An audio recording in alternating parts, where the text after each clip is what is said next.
Hello YouTube, on se retrouve dans une nouvelle présentation pour l'oracle des familiers.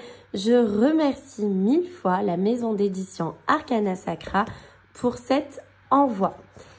Alors, c'est la même créatrice que les tarots et oracles Histoire de sorcière que tout le monde connaît, qu'on adore. C'est donc Deborah Blake et les illustrations sont d'Elisabeth Alba. Vous allez voir, il est incroyable, c'est un pur bijou à 24 €.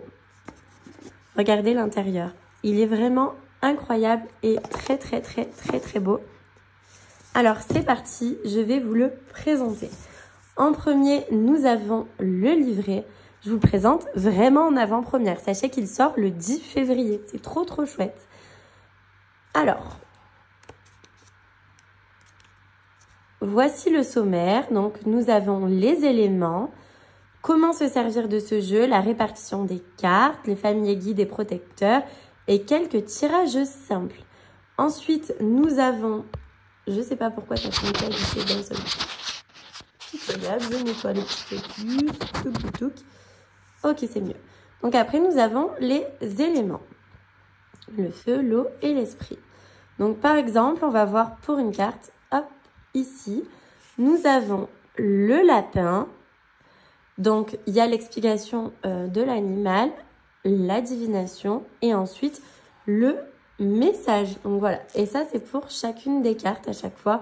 Il y a l'explication de l'animal, la divination et le message. Et tout à l'heure, je vous transmettrai, on ira lire ensemble le livret comme d'habitude.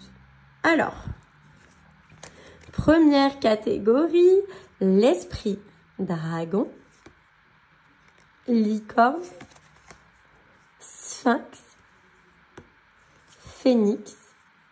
Voilà, il est vraiment trop beau. Franchement, vous allez voir. Ensuite, l'élément eau, la carpe koi. Vous allez voir, les illustrations sont incroyables. Je l'ai un peu utilisé, donc du coup, les cartes ne sont pas dans l'ordre, mais ce n'est pas grave. Le manchot. D'ailleurs, je vous le présente aujourd'hui sur Instagram avec Rachel, Aradia Guidance. La loutre, le héron, la tortue de mer, la pieuvre, la grenouille, le castor et la carpe koi. Ensuite, nous avons l'abeille, l'oiseau-mouche, incroyable, ils sont vraiment très belles. Le hibou, le corbeau, waouh, la chauve-souris, les inséparables, l'araignée, le papillon monarque, j'adore les papillons, la libellule et de nouveau les abeilles. Ensuite, nous avons l'élémentaire, le lapin avec les petits lapereaux. Et puis, on adore avec les pierres comme ça. Les ours, le raton laveur, j'adore. Vraiment une de mes cartes préférées. Le loup aussi. Ça, j'adore l'élémentaire. Je trouve que les cartes sont incroyables. En fait, j'adore tout, mais vraiment, je trouve que c'est trop beau. Le chien, le singe, le cheval, le cerf, le serpent avec des petits cristaux. Il est vraiment très beau, comme vous pouvez le constater. Le lion, on adore, avec les petits lionceaux. Le chat, incroyable. D'ailleurs, cette carte me fait énormément penser, pardon, je parle du nez, je suis un peu malade, à Laurence. Le renard, le faucon, le coq, le caméléon, le sanglier,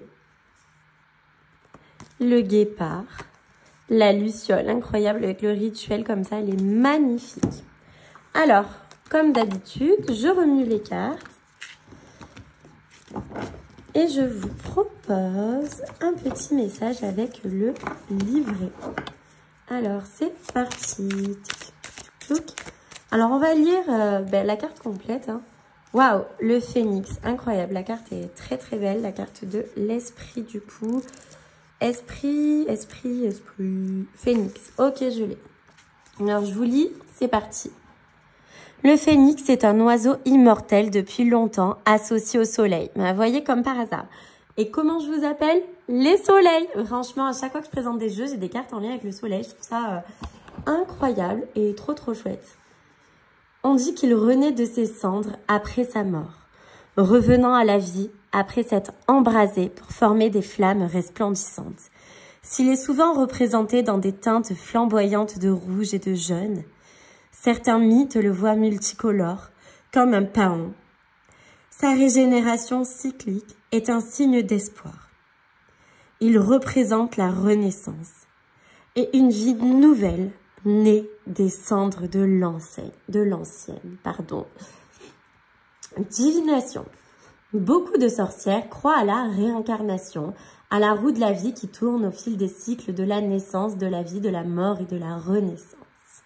Même si vous ne croyez pas en la réincarnation, vous pouvez croire en votre propre capacité à modifier votre destinée, à vous défaire de ce qui vous retenait ou qui ne vous apportait plus rien, et à renaître de vos cendres, régénérer, améliorer et renforcer.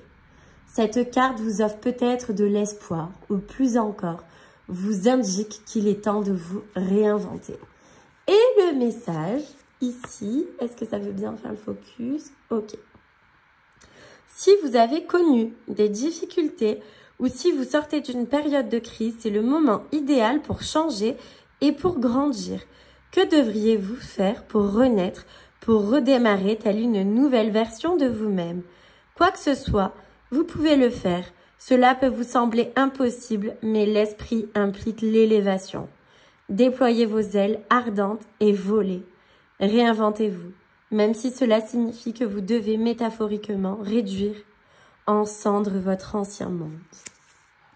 Voilà, je sais pas ce que vous en pensez, mais vraiment, dites-le moi en commentaire. Je suis toute excitée, je le trouve juste incroyable. Ils sont vraiment très beaux et vous avez vu, c'est des doudou decks. On adore. Trop beau. J'attends votre avis en commentaire et surtout, n'hésitez pas à me dire si vous allez l'acheter.